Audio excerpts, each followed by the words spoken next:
choose our socks for success in all endeavors. Fortunes rises from the heel, and good luck for life. Good morning. Today is Friday, March 28, 2025. Today in history, on this day 157 years ago, the Soviet proletarian writer Maxim Gorky was born. His notable works include Mother, The Lower Depths, My Childhood, and more. Gorky dedicated his life to exploring the interaction between individuals and historical forces, seeking to understand the complexities of social life. The characters in his works often grapple with profound inner struggles and engage in revolutionary endeavors to shape a better reality. Welcome to today's Ching Chow Morning News. Let's start with political updates.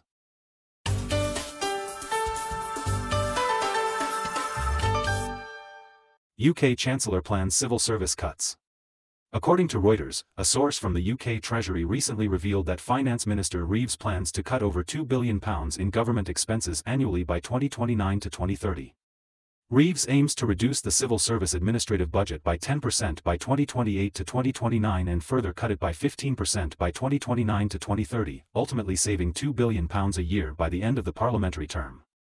This plan may impact thousands of government jobs, particularly in back-end areas like communications, policy, human resources, and financial procurement management. However, frontline service jobs, such as those in border forces and prisons, are likely to remain unaffected. The UK Cabinet Office will soon notify departments about the changes. Germany reopens embassy in Syria after 13 years. According to AFP, on March 20, German Foreign Minister Baerbock visited Syria for a day and reopened the German embassy in Damascus, which had been closed since the Syrian civil war began in 2012. Sources revealed that a small diplomatic team will start work in Damascus, but due to security concerns, German consular affairs and visa services will continue to be handled in Beirut, Lebanon. In addition to Germany, Italy has also resumed operations at its embassy in Damascus. The French flag was raised at the French embassy, but France has not yet resumed consular services in Syria. Spain raised its flag at its embassy in Syria in mid-January.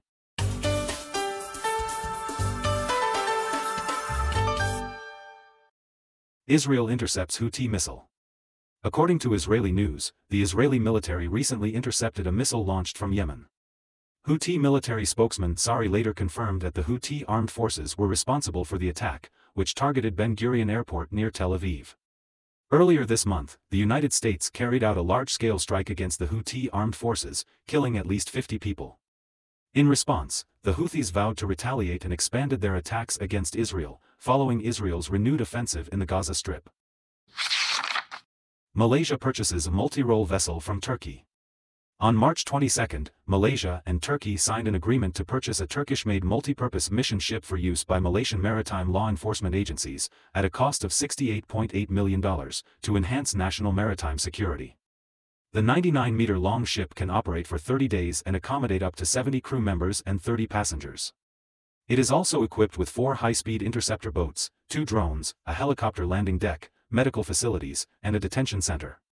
This purchase not only strengthens the security of Malaysian waters but also highlights the close cooperation between Malaysia and Turkey in defense and shipbuilding.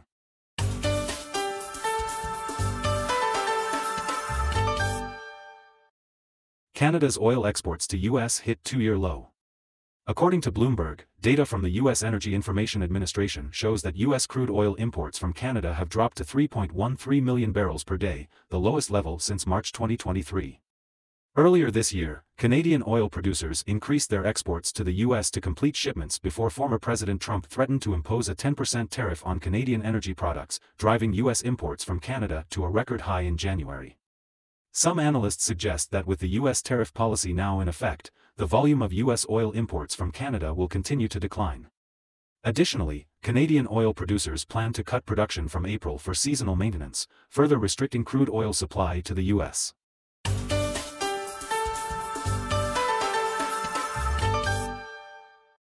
Terror attack at Niger mosque leaves at least 44 dead. According to Xinhua news agency, a terrorist attack recently occurred in Kokuru, Tera province, Talabri region, western Niger, killing at least 44 civilians and injuring 13 others, 4 of whom were seriously hurt. Niger's Minister of Interior and Public Security, Tumba, issued a statement on national television, confirming that the extremist group Greater Sahara Islamic State was responsible for the attack. The assault took place while people were praying at the mosque, with a group of armed men surrounding the area, launching the attack, and setting fire to nearby houses. Kokerou, located at the crossroads of Niger, Mali, and Burkina Faso, has become a refuge for armed personnel of extremist groups in recent years.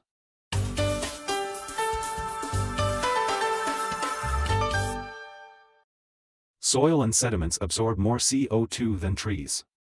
According to AFP, a recent study shows that soil, river sediments, and dead vegetation store more carbon dioxide emitted by human activities than trees. This discovery challenges the long-standing understanding of how the Earth stores carbon. Researchers found that the growth of carbon reserves on land is mainly in non-living materials like soil and dead wood, rather than living plants. Unlike living plants, these non-living carbon pools can remain stable for a longer time. As a result, the overall carbon storage capacity of land is considered more durable and reliable than previously thought. This discovery is crucial for future climate policies aimed at reducing greenhouse gas emissions and improving technology to capture and store carbon dioxide from the atmosphere. According to Chihua Daily, the main polysilicon futures PS2506 contract recently closed at 43,640 yuan per ton, marking a 0.24% increase. That's all for today's Qing Chao Morning News. Thanks for watching. Join us at the same time tomorrow.